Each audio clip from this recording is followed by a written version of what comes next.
Muchas gracias por la presentación, Luis. Muy buenas tardes a todos. Mi nombre es Sandy Prieto y en primer lugar quisiera agradecer cordialmente a todo el equipo de SGS Perú por haberme invitado a participar y presentar en este taller. Y en especial quisiera hacer este agradecimiento en nombre de todas las mujeres que nos desarrollamos profesionalmente en minería. La presentación que les vengo a mostrar el día de hoy está basada en un caso real de aplicación de Machine Learning en la estimación de parámetros cinéticos de flotación. Antes de introducirme de lleno en el tema, les contaré algunos detalles adicionales de mi trayectoria profesional y les dejo también aquí mis datos de contacto. Bueno, soy ingeniero matemático, tal como lo dijo Luis en la presentación. Actualmente formo parte del equipo de geometalurgia de SGS Canadá, pero anteriormente también formé parte muchos años del equipo de geometalurgia de SGS Chile. Me he dedicado principalmente a la gestión de proyectos y análisis de datos y modelos tanto para geometalurgia como algún tiempo también estuve haciendo proyectos en finanzas. Bueno, y vamos a la motivación que nos trae para haber realizado este proyecto. Tenemos acá un diagrama general, ¿cierto?, del proceso de modelación o de obtención de un forecast de producción para una mina. Entonces, tenemos acá la mina, ¿cierto? Realizamos un modelo de bloques 3D, se hacen muestras, ¿cierto? Se extraen muestras de sondaje y tal como Jan lo mencionó en la presentación del día miércoles, se hace una selección informada de muestras para el desarrollo de test metalúrgicos en estas muestras. Estas muestras que se seleccionan, ¿cierto?, se toman y son enviadas, ya sea las muestras de sondaje, por ejemplo, son enviadas al laboratorio de SGS para la realización de test metalúrgico. En este caso, vamos a enfocarnos en particular en el test metalúrgico o en el procedimiento metalúrgico MFT, que nos va a entregar nos va a entregar 3 parámetros bien importantes para el modelamiento y para el forecast de producción, que son la recuperación máxima, el K promedio y el alfa. Una vez que obtenemos estos parámetros de los resultados del test MFT, pasamos a poblar esos parámetros a nuestro modelo de bloques. Y ahí se preguntarán, bueno, ahí es suficiente, ¿cierto? Ahí termina nuestro trabajo. No, ahí no termina el trabajo, porque básicamente lo que hemos poblado ahí son solamente estos 3 parámetros, pero lo que necesitamos realmente obtener para el forecast de producción es los valores finales de ley y de recuperación en cada bloque. Entonces, para unir estos dos pasos muy importantes, es donde entra a participar el IGS, un software propietario de CGS, ¿cierto? Que es el Integrated Geometallurgical Simulator, donde nosotros creamos básicamente el modelo de la planta que queremos analizar, la ley, la recuperación final, ¿cierto? Y hacemos las simulaciones que nos permiten hacer la estimación final de la ley y recuperación en cada bloque. Entonces, tal como mencioné anteriormente, me voy a centrar en este estudio en ver cómo podemos mejorar la resolución de nuestra base de datos que tenga los parámetros cinéticos obtenidos del MFT. Ahora, continuando con la motivación de este estudio. ¿Qué pasa? Nosotros tenemos la selección de muestras, ¿cierto? Pero en ciertos escenarios tenemos ciertas restricciones técnicas, ¿ya? También tenemos ciertas restricciones económicas, tenemos presupuestos limitados, no podemos realizar test metalúrgicos para todas las pruebas que quisiéramos, ¿cierto? Es bastante costoso. Entonces, debido a estas restricciones, a veces la prueba MFT solamente la realizamos a un subconjunto de muestras. Que tenemos la etapa que vio Jan el día miércoles y que acabo de mencionar de la selección informada de muestras, pero además muchas veces esas muestras se ocupan para algunos test metalúrgicos y dentro de esas muestras seleccionadas se subselecciona un subconjunto de estas muestras para realizar el test MFT. Ahora, ¿qué pasa? No por el hecho de que no hayamos seleccionado estas muestras significa que no es importante tener información o una estimación de la posible respuesta metalúrgica para aquellas muestras que no seleccionamos. Igual sería importante poder incluirlas en mi forecast de producción, ¿cierto? Entonces, ¿qué es lo que entra en juego acá?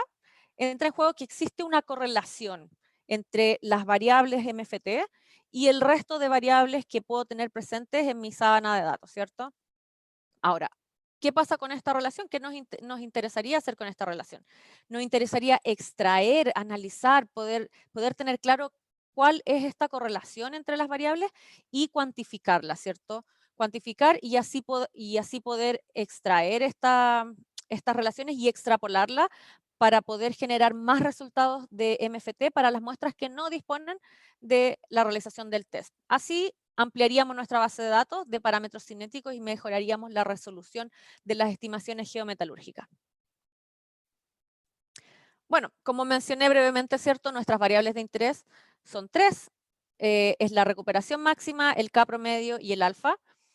Estos parámetros cinéticos son muy importantes ya que son los parámetros que nos van a permitir hacer la simulación en IGS del proceso de flotación y obtener nuestro forecast de producción. El Rmax es la recuperación máxima por flotación, el K promedio sería el promedio de la velocidad de flotabilidad de las partículas y el alfa sería la distribución de flotabilidad. Todo esto lo podemos obtener si realizamos el test MFT, que es Mineral Flotation Test, y es un test propietario de SGS. Acá tenemos entonces una representación gráfica de lo que obtenemos con el test MFT, ¿cierto? Acá tenemos la curva de recuperación, de flotación, acá en el eje Y tenemos la recuperación, ¿cierto? Y si nos fijamos, entonces el K promedio estaría acá, ¿cierto? En el 50% de la recuperación, y el alfa lo que nos va a indicar, ¿cierto? Sería la pendiente en el punto del K promedio. Entonces, en el fondo, si nuestro alfa es más alto, significa que las partículas o que la distribución de la flotación no está tan dispersa. Y acá otra representación más, un poco más gráfica, que también va a depender de la recuperación de los minerales de ganga o del mineral de valor económico. No quiero entrar tanto en detalle, esto es lo que vio Paulo en la presentación del día de ayer, y también David Hatton también vio algunos temas más en profundidad de resultados de MFT, entonces pueden ir a revisar las presentaciones de mis compañeros. Ahora, vamos a nuestros datos. El análisis particular que teníamos acá, nuestro caso de ejemplo. ¿Qué datos disponíamos para realizar nuestro modelo de Machine Learning? Lo bueno de este proyecto es que teníamos una amplia base de datos, una amplia sábana de datos con información bien variada, no solamente información geológica, pero también información geometalúrgica, metalúrgica y caracterización de nuestras muestras. Contábamos con ubicación de las muestras X y Z, teníamos litología, alteración, análisis de mineralogía Quenscam, leyes de cabeza, resultados de pruebas de flotación estándar Denver, extracción parcial, pruebas de difracción de rayos X, ICP. Importante que teníamos muchos datos de muestreos de pilotaje y los respectivos balances y simulaciones. Y si bien es cierto, este modelo no se enfoca en la estimación o no es un modelo de conminución en particular, pero consideramos que también era importante incluir los resultados de las pruebas de dureza, ya que podrían tener un impacto en los análisis de los parámetros cinéticos. Y adicionalmente, obviamente que teníamos nuestras variables MFT, que nos entregan los parámetros Rmax, K promedio y alfa. Ahora, ¿cuáles son los minerales para los cuales teníamos estas variables? 4 minerales: cobre sulfurado, molibdenita, pirita y gángano sulfurada. Entonces, si bien es cierto, parece que tuviéramos que estimar solo 3 parámetros, en verdad tenemos que estimar 12 parámetros, ¿cierto? Porque serían estos 3 parámetros para cada uno de los 4 minerales. Entonces, este es un punto importante, ya que una cosa es que estos parámetros cinéticos MFT solo los teníamos para un subconjunto de las muestras, como dice ahí, no para toda nuestra sábana de datos, ¿ya? Y además que el valor que queremos estimar no es solo un valor, no es que queramos estimar una variable, no tenemos solo una variable target, sino que tenemos 12 variables que queremos estimar a la vez, ¿cierto? Entonces, vamos a ver nuestros datos de una manera más esquemática. Tenemos acá los datos en una manera matricial, que puede ser una planilla de cálculo Excel, datos en CSV, ¿cierto? En alguna plataforma de base de datos, pero esto es lo que finalmente nosotros obtuvimos. Pusimos nuestros datos en un formato CSV, donde teníamos en las columnas todas nuestras variables medidas, las que mencioné anteriormente, y en las filas nuestras muestras, ¿ya? Ahora, todas las variables que teníamos presentes en este estudio, las variables disponibles, eran más de 500 variables para modelar. Entonces, claramente, por mucha experiencia y mucho ojo que tenga un geólogo o un metalurgista en tratar de encontrar relaciones particulares en estos datos, es muy difícil para el ojo humano poder identificar relaciones cuando tenemos este número de variables. Entonces, si bien es cierto, acá tenemos que trabajar de la mano con geólogos, metalurgistas, ¿cierto? Para poder analizar o ver si mi modelo me está entregando algo razonable, pero es una herramienta muy válida para poder procesar esta gran cantidad de información. Ahora, el tema que teníamos tantas variables disponibles presentó un desafío súper importante porque no solo por la cantidad de las variables presentes, sino que además las posibles relaciones que hay, posibles correlaciones que hay entre las variables de entrada. ¿Ya? Ahora, el número de variables presentes, el número de muestras presentes, eran 300 muestras que tienen parámetros MFT y 700 muestras que no tienen parámetros MFT. Ahora, voy a explicar un poquito qué significan los valores que están aquí en las celdas de la matriz. Si se fijan, tengo ahí unos vistos buenos, lo que en realidad me está indicando que son variables o son datos que están presentes en la base de datos, y cuando tengo una X serían datos que no están presentes en la base de datos. Entonces, no sé si está el puntero. Ok, entonces estas variables de acá, para estas muestras, tienen una X acá porque en el fondo son las muestras que no tienen resultados MFT y que me gustaría estimar. Ahora, si se fijan también, hay un par de muestras que acá seleccioné y les puse un visto bueno o una X. ¿Qué significa esto? Significa que no necesariamente todas las variables estaban medidas para todas las muestras. O sea, hay algunas celdas que es posible que tengan la variable medida o que no tengan la variable medida. Y aquí también hay un tema de completitud, que tenemos muchos valores perdidos o valores faltantes en nuestra base de datos. ¿Ya? Entonces, todas esas son consideraciones que no son fáciles de llevar para un análisis como este. Lo que tenemos que tener claro es que estas muestras de acá, que no tienen resultados MFT, son los resultados que queremos estimar. Entonces, aquí es donde aparece la importancia del modelo de Machine Learning, ya que es una herramienta que nos permite estimar estos resultados faltantes. Tenemos que integrar, por supuesto, todas las fuentes de datos y así poder capturar esta verdad o estas relaciones subyacentes que hay entre las variables que no podemos ver a simple vista, ¿cierto? Entonces, antes de entrar de lleno al modelo, sí, hay algunos detalles adicionales y que son muy importantes también para el modelo que quiero mencionar ahora. Como por ejemplo, la aditividad, ¿cierto? Es un tema bastante conocido que nos puede generar problemas a la hora de realizar ciertos modelos geometalúrgicos. Sabemos que hay muchas variables metalúrgicas que son no aditivas. ¿Qué significa esto? Veamos dos ejemplos más o menos de manera general. Tenemos la ley que, bueno, si consideramos ciertos supuestos como la misma densidad, ¿cierto? Que las muestras son mezcladas en las mismas proporciones, etcétera, la ley podemos decir que es una variable aditiva. Esta suma no representa suma directa de 1 más 3, sino que lo que representa es que acá tengo un bloque que tiene un 1% de cobre y tengo otro bloque que tiene un 3% de cobre. Entonces, si yo uno esos bloques, si los mezclo en uno solo, ya los sumo como bloques y después calculo la ley del bloque resultante, me va a dar el promedio de las leyes de los dos bloques, ¿cierto? Ahora, quisiéramos que eso pasara para todas las variables, pero desafortunadamente no es así. Entonces, si tengo la recuperación, puse este caso porque quizás es más conocido para ustedes. Si quiero calcular o quiero obtener la recuperación de la unión de dos bloques, no puedo decir que eso va a ser necesariamente la unión del bloque 1 más el bloque 2 y calculo y obtengo la recuperación, ¿cierto? No es lo mismo que la recuperación del bloque 1 separado con la recuperación del bloque 2 y después obtener el promedio. Entonces, esto es un problema que hay que tenerlo muy presente, hay que saber cuáles son nuestras variables aditivas y cuáles podemos tener esta consideración en cuenta o no. Ahora, lo importante es que con este modelo pudimos abordar este problema.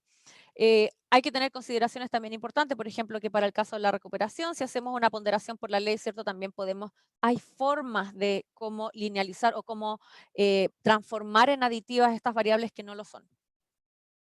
Ahora, ¿cuáles son estos pasos para hacer este modelo? Tenemos transformaciones, tenemos mi modelo de Machine Learning, tenemos data faltantes, tenemos muchas cosas, ¿cierto? Entonces, voy a tratar de separar un poquito o demostrar cuáles serían los pasos para esta transformación y esta consideración de la aditividad.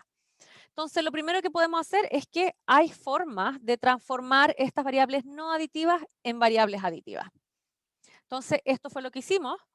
Transformamos nuestras variables y después lo que hacemos realmente, lo que hace el modelo de Machine Learning es que hace una estimación de estas variables transformadas. Es decir, no transformo directamente la variable original, sino que, no estimo la variable original, sino que estimo una transformación de la variable original. Ahora, una vez que estimo estas variables, las tomo y las voy a poblar en mi modelo de bloques. Una vez que tengo poblado mi modelo de bloques, ¿cierto? Lo que hago es que puedo hacer, lo bueno de esta transformación es que es ida y vuelta, por decirlo de una forma, ¿cierto? Son transformaciones bidireccionales, entonces puedo transformarlas y hacerlas aditivas y después las puedo transformar a los parámetros originales. Y finalmente, cuando ya transformo a los parámetros originales, que van a ser mis 3 parámetros cinéticos que obtiene el MFT, los puedo incorporar en la simulación EGS y puedo realizar mi forecast de producción. Entonces, en lo que se enfoca este modelo es en la estimación, esta estimación de las variables transformadas. Y aquí es donde va a entrar mi modelo de Machine Learning. Y ahí viene una pregunta, ¿cómo escoger este modelo? Bueno, lo que nos propusimos acá es que nuestro modelo, o no solo acá en este problema, sino que en general en un modelo de estimación, este modelo debe ser capaz de abordar o de tener varias consideraciones presentes. Tiene que ser capaz de usar todas las particularidades de nuestros datos. Entonces tenemos varios puntos, como por ejemplo la gran dimensionalidad de los datos, posibles correlaciones, ¿cierto? Incertidumbre en la medición de los datos, ya que las variables no necesariamente va a ser, sabemos que hay mediciones de error, por ejemplo, en la ley, a lo mejor también es la ley más menos, ¿cierto? Más menos un cierto valor.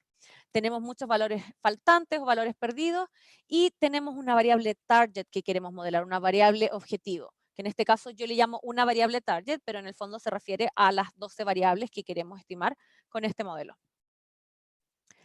Entonces, ahí aparece el concepto de modelo de aprendizaje supervisado o aprendizaje automático supervisado, que es el Supervised Machine Learning, que es un subconjunto de modelos. Los modelos de Machine Learning en realidad hoy en día son infinitos. Hay muchos modelos. Entonces tenemos que ver cuál es el que se adecua de mejor manera a nuestros datos.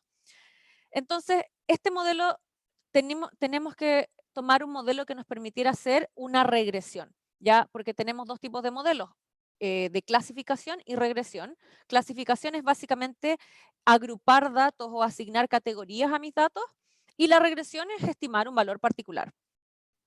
Además, tenemos ciertos datos con los cuales queremos entrenar nuestro modelo y después queremos probar nuestros datos en un conjunto de prueba para evaluar cómo se comportó nuestro modelo o cómo hizo la estimación.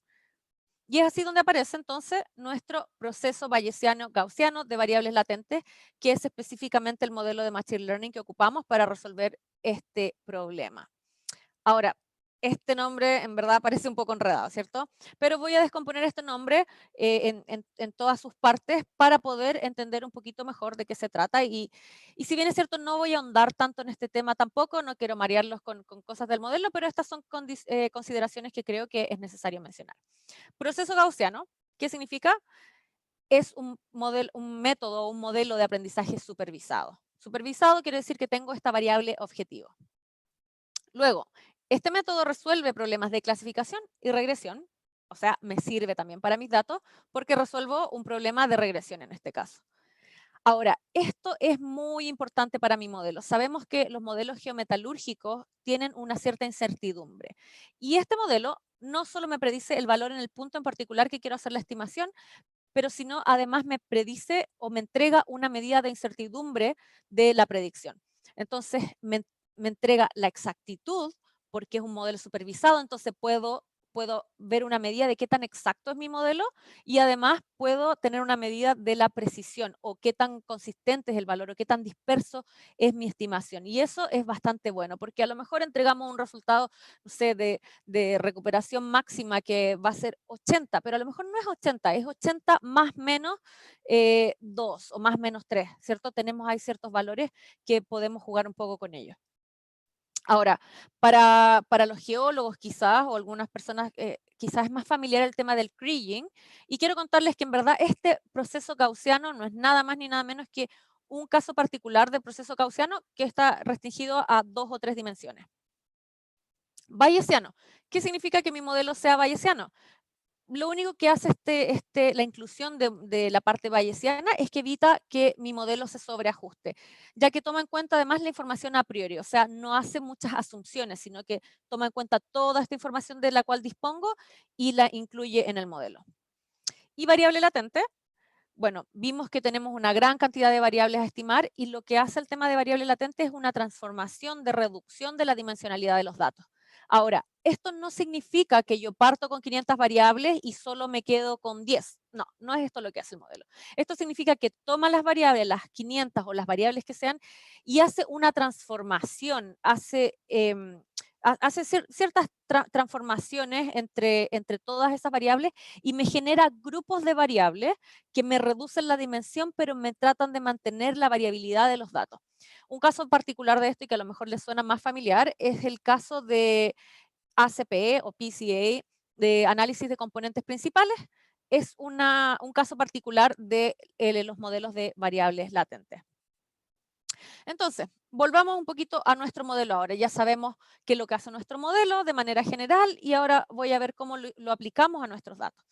Tenemos acá nuestra matriz y tenemos acá los datos que tienen MFT, y las muestras que tienen valores de MFT, parámetros cinéticos, y acá tenemos las muestras que no tienen parámetros cinéticos eh, de MFT. Entonces, en este caso, para el ajuste del modelo, lo que vamos a hacer, vamos a eliminar todas estas muestras que no tienen resultados MFT. Eso va a ser nuestro último paso porque como estas muestras no tienen resultados, la verdad no vamos a poder saber, no tenemos contra qué compararlos.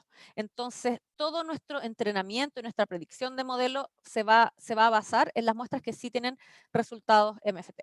Entonces, eliminamos esas muestras, nos olvidamos por un ratito de estas muestras que no tenían parámetros cinéticos. Y como dije, todo el entrenamiento y la validación del modelo la vamos a realizar solo con estas muestras. Ahora, ¿cómo lo haremos para entrenar el modelo y para testear lo que es esto, entrenamiento, testing, ¿cierto? Entonces, hay una técnica que nos va a solucionar esto. Ahora, lo que vamos a hacer para ello es que vamos a entrenar nuestro modelo con un 80% de los datos y lo vamos a probar en un 20%. ¿Qué quiere decir esto? Que dentro de estas muestras vamos a seleccionar 80% de ellas para entrenar el modelo, para que el modelo aprenda cuáles son las relaciones entre las variables, para que haga la dimensión de dimensionalidad y todo lo que tenga que hacer, y después vamos a dejar un 20% fuera y vamos a hacer como que no tenemos los resultados de MFT, pero sí los tenemos, ¿cierto? Entonces vamos a aplicar este modelo a estas muestras y de ahí al final, como tenemos estos resultados de MFT, los vamos a comprobar y vamos a ver qué tan bueno es mi estimación. Pero hay una pregunta acá. ¿Cómo voy a seleccionar este 80% y cómo voy a seleccionar este 20% de los datos? A lo mejor mi 20% donde voy a testear debería ser el primer 20% y selecciono el último 80% para el entrenamiento, pero a lo mejor las muestras del primer 20% son muy antiguas porque tengo mi sábana de datos ordenada por año. Entonces, no, mejor debería estimar con el 80% inicial de los datos y dejar entonces la estimación, la prueba, ¿cierto? Con el último 20% de los datos. Pero a lo mejor estoy tratando de estimar valores muy recientes y los datos con los que estoy entrenando el modelo son muy antiguos. Entonces, aquí hay un problema, ¿cierto? Pero en realidad no es tan problema porque hay una técnica que me soluciona esto y es la validación cruzada. Lo que hace la validación cruzada básicamente es un proceso iterativo donde yo divido mi base de datos con las muestras en una cierta cantidad de subconjuntos, en K subconjuntos o K-fold, y en este caso utilizamos un K igual a 5. Dividimos nuestra base de datos en 5 conjuntos iguales y lo que hace, vamos a ir iterando el modelo, vamos a ir eligiendo distintos datos 5 veces para entrenamiento y para test. Entonces, en la primera iteración, lo que hacemos es que escogemos como 80% el primer 80%. Escogemos los 4 primeros subconjuntos como datos de entrenamiento y acá hacemos como que estos MFT no tuvieran resultados, aplicamos el modelo y comprobamos, testeamos en este subconjunto y calculamos el rendimiento de mi modelo y lo almacenamos. Lo almacenamos para ver al final hacer la evaluación. Luego decimos, ok, voy a utilizar el primer, segundo, tercero y quinto subconjunto de mi muestra para entrenar mi modelo y lo voy a testear en el cuarto subconjunto. Calculo el rendimiento de mi modelo en mi segunda iteración y lo almaceno. Y así sucesivamente, elijo el otro grupo, la tercera iteración, cuarta iteración, quinta iteración, y ahí terminamos, ¿cierto? Porque estamos haciendo un modelo con 5 grupos. Ahora, tenemos que ver qué tan cerca estuvo la estimación de mi modelo versus el valor real, ¿cierto? Y eso es lo que veo con este análisis del rendimiento. Lo vemos con algo que se llama el análisis de bondad de ajuste del modelo, que en el fondo no es nada más ni nada menos que medir cómo se comportó, qué tan cerca estuvieron mis estimaciones del valor real. Entonces, el rendimiento final del modelo va a ser un promedio del rendimiento en cada paso de mi modelo. Ahora, rendimiento, ¿cómo analizo esto, cierto? Bueno, hay distintas métricas para evaluar el desempeño de un modelo y en este caso la que vamos a utilizar es el error cuadrático medio, que básicamente es un promedio de las diferencias al cuadrado entre el valor estimado y el valor real, ¿cierto? Entonces, se espera que este valor sea bastante pequeño, mientras más pequeño mejor, porque significa que entonces estoy más cerca de mi estimación, ¿ya? Ahora, aplicamos este modelo, no voy a entrar en los detalles específicos del código y eso, este modelo fue programado en Python y lo que hicimos es la estimación de mis variables transformadas. Como ya dije, las transformamos a variables aditivas y les voy a mostrar cuáles fueron los resultados de aplicar todo esto que ya les expliqué anteriormente, aplicarlo en nuestros datos y ver un poquito cómo fueron los resultados prácticos. Entonces, tenemos una variable acá que llamamos R1 y otra variable que llamamos R3. Y aquí pueden apreciar, en el eje X tengo mi valor real, en el eje Y tengo mi variable estimado por el modelo. Lo mismo para ambos gráficos. Recordemos que tengo 4 minerales, cobre sulfurado, molibdenita, pirita y gángano sulfurada. Entonces aquí estoy mostrando simplemente 2 de las variables que usamos en las transformaciones para el cobre sulfurado. Y como les mencioné por ahí, este modelo no solo estima un punto, sino que además me da la estimación con un cierto rango de incertidumbre. Entonces, esta es la estimación que me entrega mi modelo. Veamos otros de los resultados. Tenemos otro de las variables, perdón, que utilizamos en la transformación, que es el R3 delta, y acá también vemos la estimación con la medida de incertidumbre. Y el Rmax, que sería nuestra variable de interés, ¿cierto? Bueno, y otras variables de interés, acá no quiero ver en detalle todas las variables. Entonces, lo que tenemos que hacer, ya tenemos nuestra estimación y ahora, como podemos volver atrás, ¿cierto? Hacemos la transformación inversa a los parámetros originales y ahora tenemos que ver, ok, ya vimos cómo quedaron estas variables transformadas, pero ahora lo que me interesa ver a mí es cómo se comportaron mis parámetros cinéticos, ¿cierto? Entonces vamos a ver en un gráfico también cómo fue la estimación, el performance de este modelo. En el eje X nuevamente tengo la variable, como el valor real de la variable, y en el eje Y tengo la variable estimada por el modelo. Y pueden ver acá la gran precisión de este modelo, ¿cierto? O sea, por lo que vemos acá, esto es un modelo que se está comportando bastante bien para la base de datos disponible que teníamos. Acá estoy viendo en el lado izquierdo la recuperación máxima para el cobre sulfurado y en el lado derecho el K promedio para el cobre sulfurado. Por supuesto que hay cierta dispersión en el modelo no es preciso, después se pueden hacer análisis más precisos para ver por qué estas muestras a lo mejor no fueron bien estimadas, quizás pertenecen a un dominio distinto o a lo mejor tenían mucha arcilla, el modelo no agarra el comportamiento de arcilla, no sé, hay muchas consideraciones que hay que analizar. Acá vemos 2 variables más, el alfa para el cobre sulfurado y quise también poner aquí un gráfico del K promedio para la pirita, la estimación. Entonces, eso es básicamente lo que hace nuestro modelo y ahí acá estamos listos, ¿cierto? Tenemos nuestra predicción de los parámetros cinéticos y estamos listos para incluir estos parámetros cinéticos en el IGS y finalmente poder hacer este forecast de producción. Recordemos que en el IGS podemos simular todo el modelo de bloques. Entonces, hacemos esta simulación con los parámetros cinéticos y después podemos estimar realmente los valores de recuperación máxima y de leyes final del concentrado. Entonces, en conclusión, esto es lo que estamos haciendo con el modelo, ¿cierto? Partimos acá de valores faltantes, hacemos la estimación del modelo, obtenemos los valores MFT, ampliamos nuestra base de datos. Ahora, al tomar en cuenta esta relación entre las variables y poblar estas estimaciones del modelo de bloques, por supuesto que vamos a reducir la incertidumbre geoestadística en la estimación de los parámetros cinéticos de flotación. Además, ya que este modelo de Machine Learning utiliza las covarianzas entre todas las variables medidas, lo cual es muy importante. Entonces se reduce significativamente esta incertidumbre geoestadística en la estimación. Poblamos nuestro modelo de bloques, traspasamos, ¿cierto?, nuestros datos al modelo IGS y luego esto nos permite obtener, ¿cierto?, nuestra recuperación final, nuestra ley de concentrado final y poder saber realmente, como dije al principio, no nos basta con solamente tener parámetros cinéticos, lo que nos importa es saber la recuperación y la ley del concentrado final. Conclusiones de nuestro estudio. Bueno, con una adecuada selección de muestras y con un conjunto de datos adecuado es posible obtener estimaciones de resultados metalúrgicos y reducir la incertidumbre en la modelación geoestadística y en el forecast de producción. Y por supuesto que si planificamos adecuadamente, partiendo por la selección de muestras otra vez, muy importante, podemos optimizar nuestros recursos, ¿cierto? Ahora, posibles dudas que puedan tener, a lo mejor antes de que las pregunten, quizás debería haber dejado que alguien las pregunte, pero siempre me hacen este tipo de preguntas. ¿Podemos aplicar un modelo de Machine Learning si tengo menos variables? ¿Siempre necesito 500 variables? La verdad es que no necesito tener tantas variables, puedo tener 2, 3 variables, 5, 10. Ya solo necesitamos comprobar que se cumplen los supuestos y si podemos aplicar modelos con menos variables. ¿Es posible aplicar otro tipo de modelo a mis datos? También, sí podemos aplicar otro tipo de modelo a mis datos, pero también hay que revisar si los modelos cumplen los supuestos para ser aplicados en los datos que tenemos. Y justamente cuando hablo de otro tipo de modelos, ya no me queda mucho tiempo por lo que veo, estoy cumpliendo el tiempo de la presentación, pero voy a mencionar rapidito otro tipo de modelos de Machine Learning que han sido utilizados por SGS Canadá. Voy a solamente hacer la introducción, un paso muy rápido por estos modelos.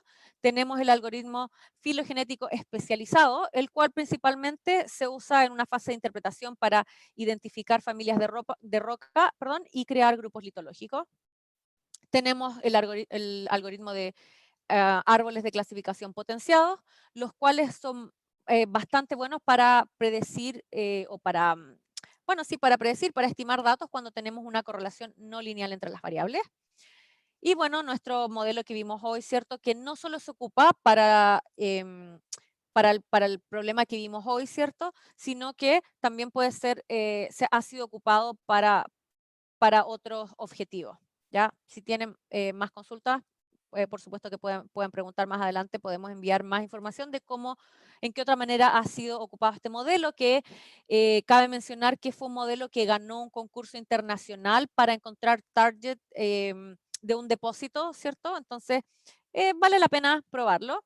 Quiero hacer la mención especial a Doug Hatfield, quien empezó con este modelo. Yo lo continué básicamente, pero gran parte del trabajo fue desarrollado por él. Y Marc-Antoine Laporte, que en el fondo él también trabaja con Machine Learning, trabajó en conjunto con Doug Hatfield. Y él me aportó también con estos proyectos adicionales con los que está trabajando SGS, el área de geometalurgia en los últimos años, ¿cierto? El concepto que quiero entregar acá, cuando hice las preguntas de si podemos aplicar otros modelos o si puedo aplicarlo con menos datos, el concepto para mí es atreverse, es salir un poco de la zona de confort. Los modelos de Machine Learning están creciendo día a día. Hay cientos de modelos de Machine Learning disponibles, pero estos modelos han sido desarrollados a veces en otras industrias. Nunca vamos a saber si estos modelos los podemos aplicar en nuestros datos si no nos atrevemos a probar algo nuevo. Y a lo mejor si probamos, puede que tengamos una respuesta de que nuestro modelo no sirve o que tenemos muy pocos datos, necesitamos hacer otras pruebas. Incluso cuando nuestra respuesta es que nuestro modelo no sirve, también eso es una respuesta porque nos puede abrir la mente a otras posibilidades. Entonces acá el concepto es atreverse. No puedo decir a priori si un modelo va a funcionar o no, pero si no probamos, ¿cierto? No lo vamos a saber y hay que hacer uso, aprovecharnos de toda esta tecnología que está creciendo día a día. Bueno, y esa fue mi presentación. Espero que les haya gustado. Muchas gracias a todos los que están presentes en la presentación.